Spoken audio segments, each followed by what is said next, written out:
तो गाइस ये देखो, ये मैं हूँ, ये मेरी लियो रानी है और मेरी बेटी। ओए मेरी बेटी भाग ली है, भाग ली। मेरे साथ वीडियो बना लो बेटा, एक तो वीडियो बना लो।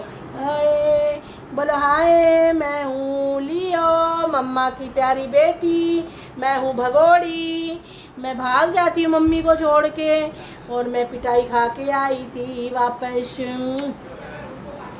तो हेलो गाइस, आप देख रहे हैं इशू ट्रैवल ब्लॉग्स और मैं हूं आपकी दोस्त, आपकी होस्ट प्रियंका। और आज मैं आपको ये बताने जा रही हूँ कि ये है मेरी बेटी लियो, इनसे मिलिए। ये बहुत ही प्यारी बच्ची है और आपकी इसकी कहानी बताऊं मैं अपने जीवन की एक कहानी बताने, सच्चाई बताना चाहती हूँ। मैं इन जानवरों से अटैचमेंट मेरी इतनी क्यों हुई, आप जानना चाहेंगे कि मेरी अटैचमेंट इन जानवरों के साथ कैसे कैसे हुई। क्योंकि मैं कभी इन जानवरों को नहीं पाला था। आज से 10 साल पहले मेरी और इनकी बॉन्डिंग बनी। वो कैसे बनी, वो मैं आज उसकी कहानी आपको सुनाती हूँ। मेरी और इसकी, इन लोगों की बॉन्डिंग ऐसे बनी कि जब पहले मेरे पास इतना टाइम नहीं होता था, बच्चे छोटे थे। और दूसरी बात है कि मेरे हस्बैंड के जाने के बाद मतलब मैंने क्या करा, इन जानवरों से दोस्ती करी। क्योंकि इंसानी जानवर हमने बहुत पाल रखे थे। जैसे मेरे हस्बैंड के मामा के बच्चे, वो दिल्ली के अंदर सेटल करना, मेरे हस्बैंड के मौसी के बच्चे, उसको भी दिल्ली में सेटल करना। मेरे खुद के स्वयं के 4-5 देवर जी हैं, उनको दिल्ली के अंदर सेटल करना। तो सब ने हमारे हस्बैंड को लूटा और खाया और सभी साइड हो गए। तो साइड हो गए। मैंने सोचा कि इन इंसानों को हमने कितना खिलाया, जैसे किसी को अपने घर में रखा, किसी को आश्रय दिया, किसी को कुछ दिया, किसी को कोई काम किया, तो ये सारे नमक हराम निकले। क्योंकि मेरे हस्बैंड के जाने के बाद क्या हुआ, इन लोगों ने अपना असली रूप हमें दिखाना शुरू किया। तो मैंने, मेरे अंदर की जो है ना जीव, तो वो जाग गई। मैंने कहा कि आज तक हमने इतने सालों से इन लोगों का, मतलब मेरे हस्बैंड ने सेवा करी, हमने सेवा करी, इन्हें सेटल किया। जो गांव में उपले पे खाना बनाते थे उन्हें भी दिल्ली में हम ले आए। वो भी दिल्ली में 25 गज के मकान में रहने शुरू कर दिए। कोई मुंबई भाग गया, कोई बिहार भाग गया, कोई कहीं भाग गया। तो मैंने सोचा कि यार, मेरे हस्बैंड ने इन लोगों के साथ इतना अच्छा किया और उपरांत इन्होंने मतलब मेरे सपोर्ट करने के बजाय ये लोग मतलब मेरे एजेंसी हो गए। यानी मेरे को सोचने लगे पता नहीं क्या बात है।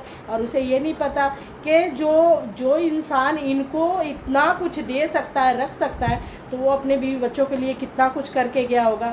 तत्पश्चात मैंने अपना एक डिसीज़न लिया कि मैं आज से वॉयलेस एनिमल, जो भी एनिमल होता है, मैं उसकी सेवा करूँगी दिल से। जैसे मैंने अपने रिश्तेदारों की सेवा करी, आज मेरे पास अपने घर में। तो गाइस मैं ये बताना चाह रही हूँ, फिर मैंने ना मतलब वॉइसलेस एनिमल की मतलब मैं सेवा करने लगी। अब जो स्ट्रीट डॉग है, वैसे मेरे घर में 4 हैं, 2 बिल्ली हैं और 2 डॉग्स हैं।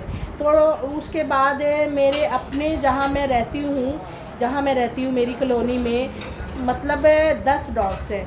तो उसकी भी सेवा करती हूँ। ये नहीं मैं रोज़ करती हूँ, मैं ऐसा कुछ नहीं कहती, मैं झूठ नहीं कहती। हाँ, लेकिन जो डॉग बीमार वगैरह होते हैं उसको मैं दवाई प्रॉपर खिलाती हूँ और खाना भी देती हूँ। और जहाँ मेरा ऑफिस है, जहाँ मेरा पुराना मकान है, वहाँ पर भी मेरे पास 10-12 डॉग्स हैं, वहाँ से लेके वहाँ तक। तो मैं वहाँ रहती नहीं हूँ, लेकिन फिर भी मैं रोज़ जाती हूँ। जैसे मैं वीडियो डालती हूँ, दूध दे के आती हूँ। कभी जैसे ये हो गया, चिकन का जो वेस्टेज होता है वो ख़रीद के लेके आती हूँ, उसको बनाती हूँ चावल के साथ मिल्ट करके, फिर उन्हें खिलाती हूँ। तो इस तरह से कुत्ते मेरे मतलब प्रेमी। मैंने ये सोचा कि इंसान की हेल्प करने से अच्छा है एक जानवर की करो, क्योंकि जानवर का कोई हेल्प नहीं करता। कोई एकाध होता है जिसके अंदर मतलब होता है कि एनिमल लवर होते हैं, वही करते हैं। तो मैंने इसलिए मैं मोटिवेशन हुई इन सब चीज़ों को देखते हुए कि मैंने इंसान की बहुत मदद करी। जैसे मेरी बहन हो गई, मेरी भाभियाँ हो गई, जिसका मैंने बहुत मदद किया और उनकी बेटियों की शादी भी करवाई। उपरांत क्या मिला मुझे, मैंने सोचा कि इससे अच्छा है मैं एक जानवर की मदद करूँगी। मैं इंसान की, बच्चे की कभी मदद नहीं करती। मैं एक जानवर का बच्चा अगर बीमार होगा तो मैं उसे उठा के संजय गांधी ले जाऊं, या मैं वहाँ से दवाई लेके आऊँ, उनको दवाई दूँ, अंडे के साथ दूँ, या चिकन के जो वेस्टेज होते हैं उसको पका कर उसके अंदर दूँ। मैं उनकी सेवा करना ज़रूरी समझती हूँ, लेकिन ये इंसान बड़े गद्दार किस्म के इंसान है और ऐसे लोगों को मैं कहती हूँ जूते पड़ने चाहिए मुँह पे, इतने जूते